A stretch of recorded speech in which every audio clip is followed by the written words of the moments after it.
Well, that was altogether bloody terrifying. One moment I'm in a forest, the next I'm in a cage full of fire.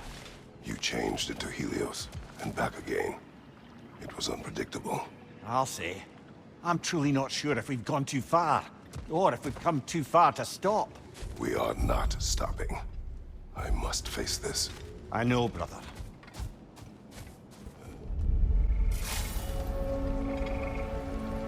Memory of Vanaheim now.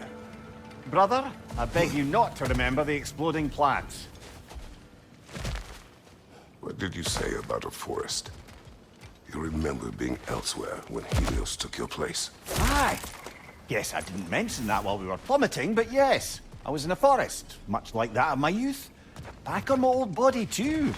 It was a bit dreamlike, to be honest. Do you wish to return? I can't say I don't. I'm concerned, but I'm more than curious. Guess my memories are fair game in here as well. I don't suppose they'll just stick to the pleasant ones, will they? Unlikely. Did Valhalla return you to your forest last time? Aye, brother. And this time I wasn't alone. Were you attacked? No, far from it. Apparently my Valhalla isn't the stuff of constant combat at all. The memories of mine it draws on are more interpersonal. To wit, I found myself reliving old times with my former crew of fairy folk. Cobweb, mustard seed, the whole pack of ne'er-do-wells. Such warm greetings for their old ringleader, like nary a day had passed. Sounds pleasant. Rather was, to be honest. I remain suspicious, but if this process is doing something for you, I remain open to seeing what it has in mind for me. Before you ask, yes, I was back in my old forest again. And this time I encountered my former boss, King Oberon. Rather eye-opening, actually. I used to be a true believer for him. Would have done anything he asked. But now I see through all that charisma and feigned wisdom down to the small, hypocritical tyrant I know him to be. Wait till I tell you what he put me up to regarding a particular magical flower. You wish to tell a story of your first master? Aye. Seems to be the very story Valhalla has me reliving, in fact. Oberon fancied himself a romantic, you see. Always claimed that love was more important to him than anything. One time, he led his entire entourage on a journey to attend the wedding of some duke or other, near your old neck of the woods. The groom, this lordly prick, had conquered a warrior queen and was marrying her as part of terms for peace. And this somehow was so romantic to Oberon that he dragged us across the sea to pay respects. Never mind, he was quarreling with his own queen the entire way. Well, I'll have more of that one, to be sure.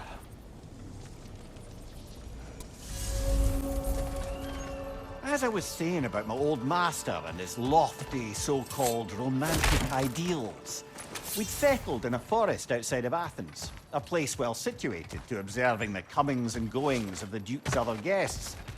There we observed the romantic complications of some local youths, and Oberon gets it into his head to intervene. Bids me fetch him a magical flower that can manipulate the affections of others. Supposedly, the idea was to nobly help true love prevail over the pressure of family arrangements. But what he really wanted was to use the flower to torment his own wife. I see why you left his service. Aye.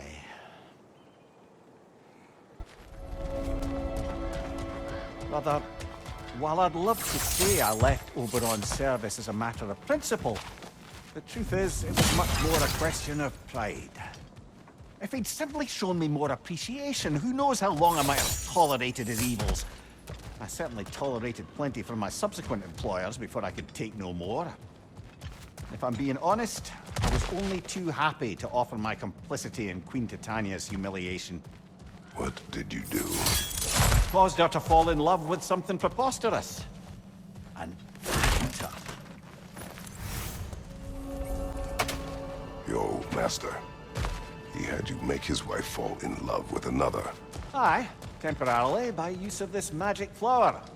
Though now it's clear to me the flower's effect isn't love exactly, but a kind of obsessive devotion that is too often mistaken for love. So of course the Queen made a fool of herself, as did all those under the flowers spell that night. Don't know how I ever got embroiled in such a farce. You are wiser now. I think so. Though that only makes up for so much past stupidity. Sigurd, I wanted to tell you, Valhalla keeps sweeping me away to my own adventure in memory. I wondered if it would. That's wonderful. What is it showing you?